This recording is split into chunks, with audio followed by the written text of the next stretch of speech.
Since that first paying well established Dammam as a major oil field and Saudi Arabia as an oil country, other fields have been discovered. Production has risen until in 1947 it reached close to 19 million barrels from less than 4 million in 1939. In the prolific Abcake field, production by the end of 1947 was averaging about 200,000 barrels a day. The expanding program requires an increase of permanent personnel to a total of more than 2,500 Americans and 15,000 Arabs. Such is the story of the oil itself. But there is another story, the story of people.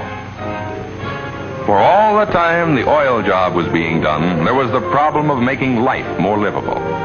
For in spite of heat and flies and hardship and monotony, these men had come, and they had vowed they would stay, and they set about to make good their vow. Halfway around the world, the company had brought everything from food and housing to drilling equipment. It brought in American technology and skilled craftsmanship. Men planned and worked, and cleared and dug, and slowly, painfully, they reared a modern community on the desert beside the Persian Gulf. Here in Dhahran, irrigation has wrought its magic, tapping the desert and bringing forth trees and grass and flowers. These houses and the offices are completely equipped and air-conditioned. Hot though Saudi Arabia may be in summer, it's a healthy climate, and children thrive on it.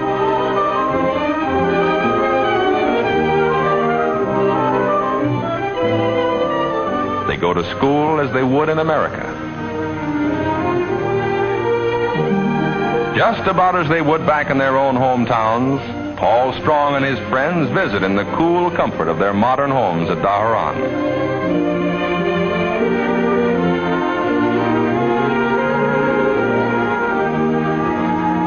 Unmarried girls who have come to Arabia as secretaries, stenographers, and clerks find companionship and recreation in the club rooms and dormitories.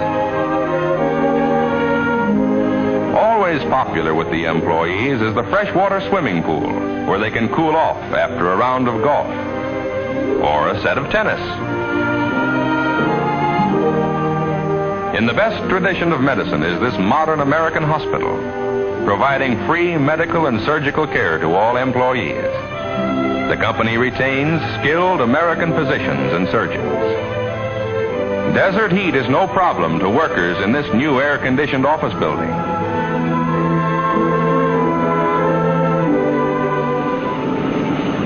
There's an airport only about 40 hours by air from New York, by company plane or commercial airline.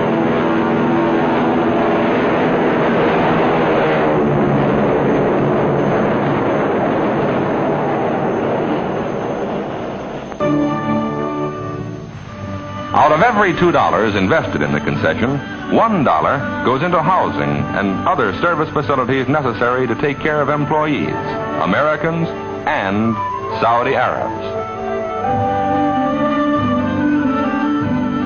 The company has never forgotten that it is a guest in the land of the Saudi Arabs, and that the best interests of its hosts must at all times be served.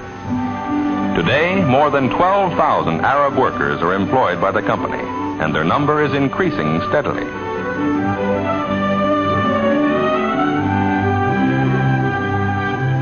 They worship in their mosques, such as this one at Dhahran, built by the government. Until quite recently, the Arabs had little or no opportunity for recreation and sports. Now they delight in learning new games.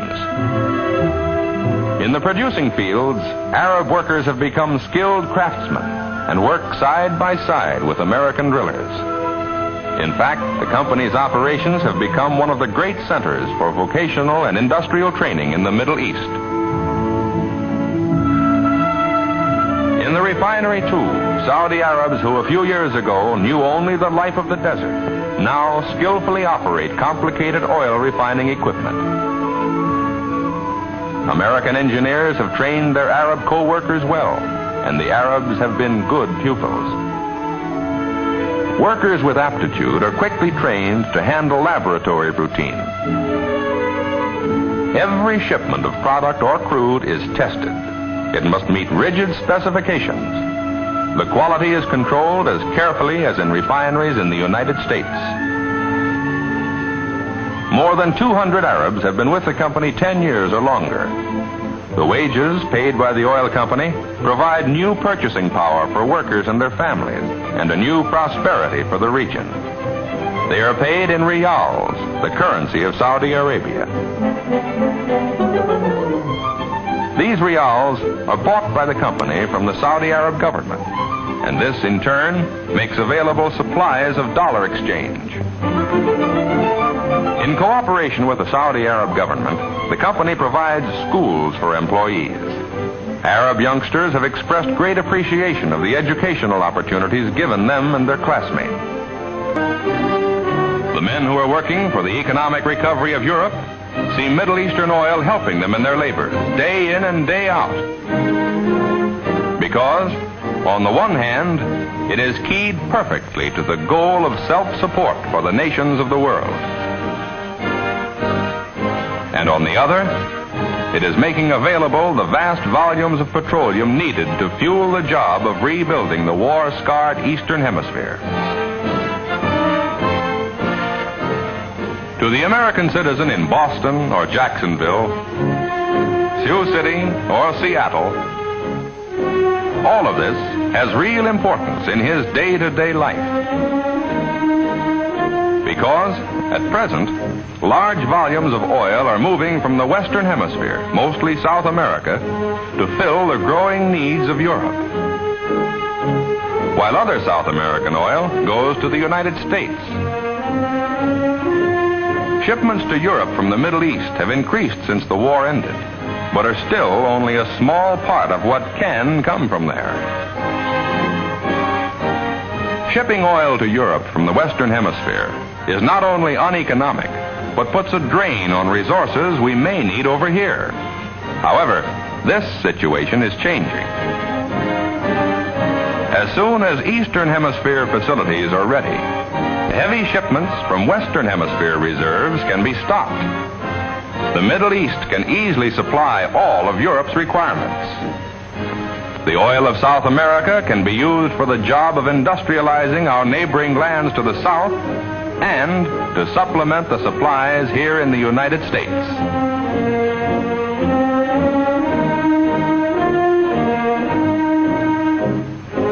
Now that the risks have been taken, now that the pioneering has been done, the way is open for other American companies to come into the Middle East and join in developing its great resources for the benefit of its people and of the world. A guiding principle in Aramco's venture has been the belief that foreign capital cannot justify its presence in any land unless it operates in the interest of that land. Fully vindicating that principle has been the mutual trust and goodwill that have grown up between the American oilmen and the Saudi Arab government. Thus, American venture capital is developing new standards of life in an ancient realm, where a people with a glorious past are now building a glowing future with their partners from the other side of the world. East and West are united in pioneering a new frontier of progress, serving the interest of the Saudi Arabs, serving the interest of the United States, and demonstrating the vitality of the American system of free enterprise. A system which, from this new frontier, is pumping into the trade of the world oil, one of the materials that is making a truly great contribution to our modern civilization.